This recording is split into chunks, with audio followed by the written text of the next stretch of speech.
Salve clã, estamos aqui mais uma vez hoje para listar aquelas mortes mais marcantes dos animes. Mas claro, deve ser ressaltado que vai haver spoiler aqui, então já estejam cientes, vai rolar muito spoiler.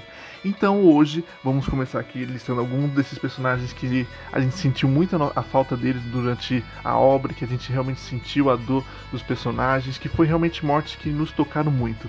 E hoje estou aqui acompanhado com meu caro amigo Arthur. E aí, Arthur, como você está? E qual é o primeiro personagem que você vai nos trazer? Primeiramente de tudo, salve rapaziada, como é que vocês estão? Tudo bem? Cara, já vamos tirar o elefante da sala, que até hoje é o meu trauma, essa porra dessa cena desgraçada, esse episódio maldito, que é a morte do Jiraiya em Naruto Shippuden. Eu lembro exatamente como que foi a minha reação. Eu tava assistindo o episódio, beleza, ele tá caçando o Pen, né, lá na Vila Oculta da Chuva. Aí ele começa ali que a interrogar uns caras ali na cosquinha e tal, você fica, o Jiraiya, tá suave. O cara já solou o Itachi, o Kizami dentro de um Genjutsu, com o Naruto de um lado e ainda segurando uma do Job no ombro. Tá tranquilo, esse é o Jiraiya. Nada de ruim vai acontecer. Corta a cena, o cara simplesmente tem o braço decepado, tem a traqueia esmagada e ele simplesmente é todo furado. Ele apanha que nem um condenado. E o pior é que ainda ele tinha a opção, isso é o que mais me pega até hoje quando eu assisto esse episódio, ele tinha a opção de ir embora, de fugir, mas aí ele pensa, não, se eu for embora, o pessoal não vai, porque ele já sabia que ele não ia sair mais vivo dali. E aí a gente também tem ali aquele flashback maldito da Tsunade, ele apostando pra Tsunade se ele volta com vida ou não, e se ele voltar com vida, ela vai ter que sair no encontro com ele. Aí é a primeira vez que a Tsunade ganha uma aposta contra o Jiraiya, só que, né, infelizmente é o custo da vida dele. E aí depois, a cena, mano, ele falando, esse é o conto de um ninja destemido, que ele tá falando do Naruto. Aí os episódios seguintes são do Naruto processando esse luto, essa perda que ele teve. E, cara, você sente essa perda junto com o Naruto. Você partilha daquele luto com ele. Nossa, a cena que o Iruka vai dividir o sorvetinho com o Naruto, eu tava chorando. Eu fiquei chorando a tarde toda na hora que eu vi aquele episódio, acabou comigo. Cara, realmente, essa foi uma das cenas mais marcantes pra mim dos animes. Essa foi, por exemplo, uma morte que eu não sabia, tá? Então, hoje, principalmente com a internet, a gente pega muito spoiler, né? E essa eu não sabia, então, quando eu vi essa, me pegou demais. E a cena da aposta, cara, é muito marcante, porque a Tsunade, ela é péssima nas apostas, ela perde muito dinheiro com isso. Então o Jiraiya aposta com ela, fala, ó, vamos fazer o seguinte, aposta que eu vou morrer. Porque, só pra deixar ela mais segura, porque ela mesmo sabia que a missão era uma missão muito complicada que ele ia fazer. E, cara, uma coisa, assim, a gente fala muito mal de Naruto nesse canal, mas aqui a gente tem que elogiar bastante.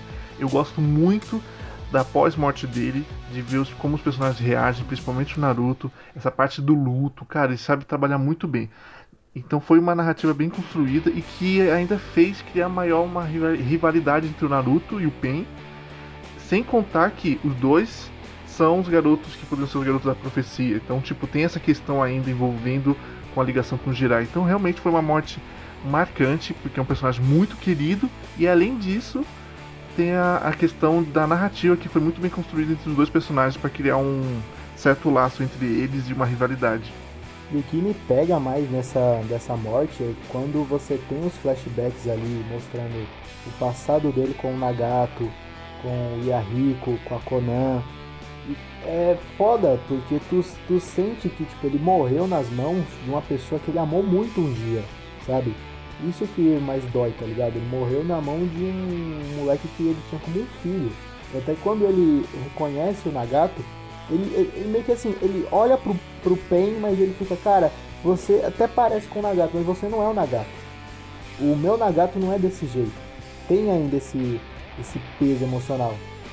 Fora que a cena com a Tsunade tenta te destruir, porque é aquilo, vamos apostar se eu volto com vida ou não. Tipo, o cara tá brincando com a sorte.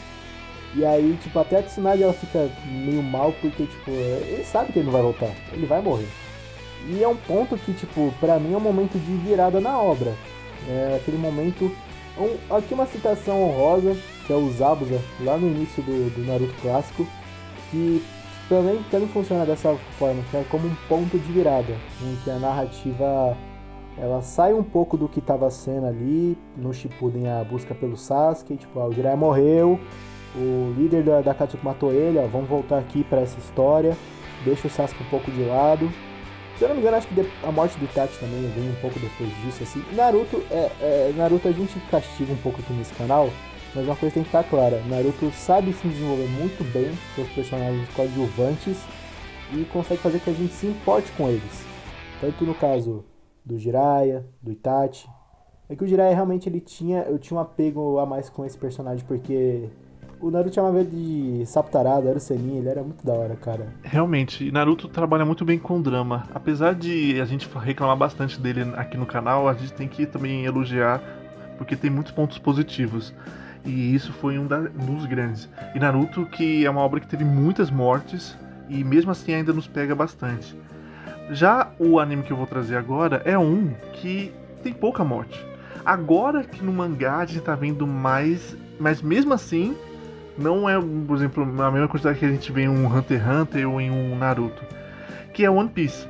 Essa morte, no caso, acho que já é um spoiler muito grande que as pessoas já pegam antes de assistir, porque foi uma morte muito marcante, e eu acho que muitos posts na internet de páginas de anime, de conteúdo nerd, já devem ter falado um pouco, que é a do Pottergast de Ace, o irmão do Luffy, que foi muito marcante porque a gente já viu vários momentos na obra em que personagens poderiam ter falecido e não foram de base. Então a gente meio que cria uma visão de One Piece que tipo, o personagem só morre em One Piece se for em flashback, não vai morrer no tempo presente. E a do Ace foi muito marcante. É claro que teve um momento que muitos fãs têm raiva, mas tipo, não uma raiva de ter sido algo mal feito, uma raiva porque o personagem tomou essa atitude, que foi o Luffy, o Ace ter voltado e o Akainu foi lá e destruiu o Ace. E porque eles não deveriam ter caído naquela provocação, o Luffy não deveria ter olhado pra trás e ido pegar o que ele deixou, então. Mas faz sentido pros personagens, entendeu? A gente entende que aquilo seria uma ação natural dos personagens, então não foi ruim de ter sido uma ação errada na narrativa. Foi ruim porque a gente ficou com raiva, sentiu uma tristeza, porque a gente não queria ter visto isso acontecer. E do jeito que foi ainda, o Oda não matava ninguém. E aí do nada, um cara mete um socão ali no outro e o Ace se foi. Então foi muito marcante, e além disso ele é daquele típico de personagem que mesmo após a morte ele ainda está muito presente na obra, porque a gente pode ver desde o arco de Wano, o arco de... o de Dressrosa, tipo, o Ace já se foi, mas ele ainda está muito presente na obra, e a gente vê flashbacks, a gente vê muito do personagem envolvido com os personagens presentes. Então One Piece tem isso, que talvez por não matar muito, quando ocorre, dói ainda mais. E a do Ace pra mim foi muito marcante. E até hoje eu fico sempre pensando, caramba, como seria se o Ace estivesse vivo? Sem contar, não querendo diminuir a morte do Jiraiya, não é isso, mas é que o Jiraiya a gente ainda vê, tipo, o Jiraiya era um senhor, já era um cara, já tinha seus 50, quase 60 anos e tal. Não que seja uma pessoa muito velha assim, mas ele já estava mais velho. O Ace estava com seus 20 e poucos, acho que o Ace tinha 20, 21. Então isso ainda dói muito, que você vê, caramba, ele tinha ainda muita coisa pra conquistar. Então eu acho que foi uma das mortes que mais doeram muitos fãs dos animes. Fora que você comentou aí, realmente, é muito inesperado porque a gente tem todo um arco só pra conseguir resgatar ele, né? E aí termina dessa forma que poderia ser anticlimática, mas eu vou falar que eu gosto da decisão. Eu acho interessante. No final, tipo, move céus e terras pra salvar o cara, mas aí quando ele se vê numa posição em que ele tem que escolher, tipo, entre a vida dele e a do irmão, ele se sacrifica pra salvar o irmão dele. Fora que tem uma cena bonita pra caralho, né? Dele falando, pô, obrigado por me amarem, tá ligado? Aí você fica, puta que pariu. Sim, e além disso, eu falei muito da sensação e da emoção, e você trouxe ainda um ponto importante, que é na questão da narrativa, foi o que mudou a chavinha do Luffy. Então foi importante pro amadurecimento do personagem, e a gente tem aquele arco dele pós a guerra, e a gente vê a conversa dele com o Jinbei, e ele entendendo que tem que seguir em frente, que tem outras pessoas que ele ama junto com ele, sabe? Essa questão do luto do Luffy é muito pesado. A gente nunca viu o Luffy daquele jeito, e foi uma das cenas mais pesadas que eu vi na obra, foi ver o Luffy na ilha de Amazon Lily lembrando do que aconteceu com o irmão. Mas foi muito importante pro Luffy, você viu quanto o Luffy amadureceu após isso. Então, para a questão da narrativa também, porque isso envolveu outros personagens, personagens que na questão política cresceram na obra, personagens que na questão de poder ficaram mais fortes. Então, tipo, isso também foi muito influente, essa guerra toda que teve por conta do Ace. Então, foi uma morte muito marcante, e só não foi tão marcante para uma geração, porque tem um outro personagem que você vai trazer, que nessa época, quando ele morreu, não havia internet pra gente saber disso. Então, tipo, realmente quem viu na hora sentiu, não sabia que isso ia acontecer. Não. E vou deixar você falar agora. Sentiu na época e até hoje você sente, porque é uma cena que realmente é impactante, que ela mudou, ela realmente é uma cena que mudou a narrativa da obra pra sempre. Depois desse momento, que é a morte do Kuririn na saga do Freeza, que a obra simplesmente Dragon Ball tem a sua virada. Porque até então o que você tinha era o Goku nas artes marciais, ali ameaças mais terrenas, né? Tem aquela organização do Double R agora, eu esqueci agora o nome, que cria até os androides posteriormente, mas é um momento que tipo muda a história de Dragon Ball para sempre, porque é a partir do momento em que o Freeza mata o Kuririn por diversão mesmo, ele não, o Goku até fala, tipo, cara, você não precisava ter matado ele, é eu e você que tá lutando, por que você vai envolver um terceiro nisso que não tem nada a ver? E é o momento que o Goku simplesmente ele é tomado por um ódio que você via que ele não sentia há muito tempo na obra. E é um momento de virada o suficiente para fazer com que ele mude a personalidade dele daquele ponto em diante. Pelo menos ali no arco do Freeza. Que é o momento que ele vai se transformar no lendário Super Saiyajin. A primeira vez que a gente vai ter o Goku se transformando em Super Saiyajin na obra. E cara, é um momento muito sensacional, maravilhoso. Mexe muito com você. A partir do momento em que o Freeza ele mata o Kuririn, ele já tinha matado o Vegeta antes, o Goku já tinha ficado bolado com isso. Aí ele mata o Kuririn, o Goku simplesmente fica transtornado porque ele percebe que o cara que tá ali lutando com ele não tem escrúpulos nenhum, ele mata todo a direito por diversão, e ele não é assim. O Goku, por mais que ele goste de batalhar e deixe se levar nas lutas, ele ainda gosta de manter um certo respeito, uma certa honra, coisa que ele herdou do avô dele. Então, no momento que ele vê o melhor amigo dele morrendo, que tá desde o início com ele, desde que o Cabral começou, quando ele foi treinar com o Mestre Kami, o cara é tomado por uma fúria, meu amigo, e simplesmente até o Freeza mesmo ele começa a meio que a repensar, que ele, na hora que ele vê o cara mudando a cor do cabelo, a cor do olho, simplesmente o cenário inteiro ao redor mudando por conta da raiva do cara, ele pensa, eu acho que eu fiz besteira. Mas é um momento maravilhoso. Dragon Ball também tem outros momentos que a gente pode comentar, mas vamos deixar para um futuro vídeo. O Dragon Ball, cara, ele, assim, teve muitas mortes em Dragon Ball, né? Tem gente que reclama de Dragon Ball que fala que o peso da morte não é tão grande porque os personagens retornam toda hora. Mas pensando na época, pensando na situação e como foi, é construído, faz todo sentido pra isso, e foi uma morte realmente surpreendente. Eu lembro quando criança eu vi isso, cara, foi assim, muito impactante pra mim. Talvez uma das primeiras, se não a primeira morte que me impactou assim em anime. E vale lembrar também que, por exemplo, a gente tá falando de uma época em que às vezes o pessoal não tinha internet e às vezes não tinha tanto acesso ao mangá. Hoje em dia é muito fácil você ter o anime, você ter o mangá, né, a obra original, a obra base, você tem adaptação e animação, mas na época não tinha isso, às vezes tinha um delay, às vezes o mangá chegava um pouco depois, o anime estreava antes, ou então já tinha o mangá, mas tipo, pouquíssima gente publicava, pouquíssima gente sabia onde encontrar, ainda com uma qualidade boa. E desde então mudou a história do Shonen pra sempre, cara. Dragon Ball tem essa parada, sabe? Não, realmente, Dragon Ball tem essa questão e você pode ver que as influências de Dragon Ball depois teve para vários shonens. Tanto para Naruto, One Piece, vários, a gente for pensar aqui, vai listar, que muito se inspirou em Dragon Ball. E só ver o quanto Dragon Ball tem influência até hoje no Japão, sabe? E outro anime agora que eu vou trazer para vocês, teve um impacto muito grande recentemente para o mundo dos animes, e é um personagem muito interessante que eu vou trazer agora para vocês. E não, assim, quando a gente fala desse anime, quando eu falo de morte, as pessoas pensam em quem? Gojo, porque em Jujutsu Kaisen, Gojo foi a morte mais impactante. Mas eu não vou trazer o Satoru Gojo dessa vez, eu vou ir para outro. Vamos para Fushiguro Toji, o pai de Megumi, e que foi um dos personagens mais lembrados da obra. É um personagem que virou até trend para muitas pessoas que querem se inspirar na questão de estética desse personagem. É um personagem muito foda e que a morte dele não foi tão marcante assim, tipo, marcante na questão de sentimental, porque a gente não tinha um laço tão forte com ele, mas foi uma morte impactante e foi um personagem que teve momentos muito foda na obra. Ele é um cara que não tem energia amaldiçoada, ele nasceu sem isso, então fez dele um ser mais forte.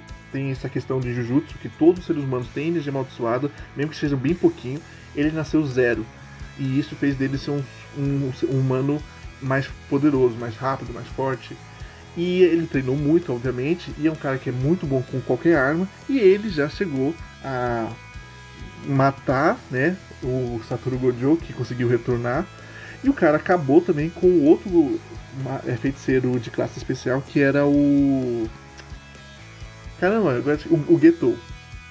Então, o nosso querido Toji é um cara que foi muito forte, que mesmo após a morte dele, impactou ainda vários personagens que tinham traumas com ele, personagens que lembravam sempre dele por conta dessa questão que ele impactou no mundo Jujutsu, e foi um cara muito forte. E que você viu como a morte dele foi, depois de ter derrotado 2 grandes feiticeiros, ainda foi muito impactante, porque dava para ele ter fugido, mas ele gostou daquele calor da luta que estava tendo no final contra o Gojo e se manteve. E aí o Gojo foi lá e obliterou ele. Mas é um personagem muito foda e que eu trouxe ele pra cá hoje porque é um personagem que mesmo após a sua morte ainda é lembrado. Que nem o Ace em One Piece, é um personagem que tá vivo, não de verdade, mas na questão filosófica ainda na obra ele tá vivo ainda, porque tá sempre nos pensamentos, nas reflexões dos personagens. Fora que também, né, tipo, como você mesmo comentou, o Toji, antes da gente começar aqui a conversa, eu tava tentando lembrar Toji, aí você falou Fushiguro, eu fiquei, lembrei. O Toji, ele é aquele personagem que ele tem um impacto muito grande pra obra, porque a história que a gente vai acompanhar ali, né, que a gente começa a acompanhar com o Itadori, com o Megumi, o próprio Gojo ali, quando tem toda aquela questão do Itadori ser o receptáculo do Sukuna, toda essa trama só aconteceu também, tipo, claro, teve outros personagens que impactaram na trama para que isso acontecesse, mas o Toji, ele teve um papel fundamental nessa parada, porque ele matou a hospedeira do Tengen, ele conseguiu derrotar o Gojo, que era uma coisa que ninguém conseguia fazer, porque pô, é um usuário de 6 olhos, ele é pai do usuário de 10 sombras, então ele é um personagem que ele vai criando ecos dentro da obra, e isso é muito bacana de ver como que as coisas se entrelaçam, se encaixam, né? Com certeza, eu acho que é um dos personagens mais impactantes e é um personagem que ainda muitos fãs amaram e é um dos personagens favoritos da galera. E agora eu vou te perguntar aqui qual é a próxima obra que você vai trazer. Na verdade, a gente separou 4 aqui, mas a gente pensou, vamos só jogar 2 bônus aqui rapidamente, porque a gente pensou aqui, o meu no caso, ele foi morte sim, mas foram vários, então não ia ficar listando uma por uma. Mas eu vou deixar você falar primeiro, Arthur. Cara, aqui eu vou admitir que aqui é um roubo na lista, porque é um momento em que o personagem, ele tá se sacrificando, ele ia morrer, mas ele não morre porque o adversário não deixa, que no caso é o Shiryu contra o Shura de Capricórnio, que é um momento maravilhoso, que o Shiryu a gente já discutiu outras vezes aqui, que ele não é o protagonista da obra, mas ele tinha tudo pra ser. É um personagem carismático, ele é um personagem que tem suas motivações, são motivações muito altruístas, ele te convence muito por isso. E o momento em que ele luta contra o Shura é muito simbólico dentro do Arco das 12 Casas. E esse momento que ele luta com o Shura é basicamente um conflito de ideais, porque o Shura, que é o Cavaleiro de Capricórnio, ele se gaba por ser o cavaleiro mais devoto a Atena. Mas ali o Shiryu fala pra ele, cara, como que você é devoto a Atena se você tentou matar a Atena quando era um bebezinho ainda, sabe? Não existe isso. E é um conflito de ideais em que o Shiryu, ele... De novo, ele... Não lembro agora se ele tira a armadura, se o Shura arranca dele. Mas é um confronto em que ele percebe que, cara, não tem como eu ganhar desse cara aqui na força bruta. Então o que ele vai fazer? Ele vai apelar pro último golpe dele, que é o último dragão, onde no caso ele se agarra no adversário e ele simplesmente explode o cosmo dele ascendendo ao céu, voando em direção ao espaço, queimando ele e o adversário juntos. Então é um golpe suicida. E realmente ele estava pensando em se sacrificar nessa luta. Tanto é que o próprio Shura, ele começa a repensar um pouco os atos dele. Ele fica tipo, cara, você tá tentando, você vai morrer junto comigo. Eu tô usando a armadura de ouro, então eu vou resistir mais. Mas você vai queimar primeiro que eu. E o Shiryu fala, não tem problema, vai você e eu, você vai demorar um pouquinho, mas você vai ficar perdido no espaço, você não vai conseguir voltar pra Terra. E aí você não vai conseguir ir atrás dos meus amigos. É essa determinação do Shiryu que faz o Shura parar pra pensar, tipo, não, cara, isso aqui tá errado. Esse cara não ia tá chegando nesse ponto, nesse nível pra me derrotar, se não estivesse convicto e certo do que ele tá fazendo. E o próprio Shura também começa a se indagar, ele se arrepende, e ele que termina salvando o Shiryu no final das contas. O Shiryu ele realmente ia morrer junto com o Shura, mas o Shura fala, não, Shiryu, você não vai morrer, eu vou salvar você. Veste aqui a armadura de Capricórnio, no caso ele veste a armadura de Capricórnio no Shiryu e ainda transfere a Excalibur pra ele, que vai ser muito importante pra ele usar lá na saga do Poseidon. Termina que o Shura acaba se sacrificando pra proteger o Shiryu, ele consegue voltar ali pro templo onde ele estava, que é a casa de Capricórnio, mas pros outros personagens, pros outros cavaleiros, todo mundo acha que ele morreu, porque o pessoal sentiu o cosmo dele e viu ele voando em direção ao espaço, e ele não voltou mais, porque ele ficou desmaiado, ele ficou muito fraco. Então, pros outros cavaleiros, pro Yoga, pro Shun e pro Sei, ele tinha morrido. Realmente, foi um personagem que marcou muito o pessoal e é muito interessante essa sua ideia. Apesar de ter sido um pequeno roubo, faz sentido também pro vídeo. E eu vou falar aqui também de Akame ga Kill. Por quem é Akame ga Kill, todo mundo morre, menos Akame, ou não. Mas isso eu vou deixar para falar em outro momento sobre Akame ga Kill, que, para contar pra vocês, no mangá é diferente. No mangá não morre todo mundo que nem no anime. Mas no anime, se eu fosse listar aqui as mortes e do jeito que impacta a gente durante a obra, cara, é assustador, porque é muita gente que morre nessa obra. Mas vamos deixar isso para outro momento, depois comentar disso. A gente tava pensando em fazer um vídeo contando diferenças de mangás e animes, adaptações que mudaram da sua obra original. Mas vamos deixar isso para outro vídeo. Agradeço profundamente vocês estarem aqui com a gente. Não esquece de comentar mortes que vocês se impactaram muito. Não se preocupe que vai ter uma parte 2 falando de mais mortes, porque teve muitas mortes importantes em animes que a gente esqueceu de falar. E não esquece de curtir e, obviamente, se inscrever, porque muitos vídeos ainda virão. Valeu, galera!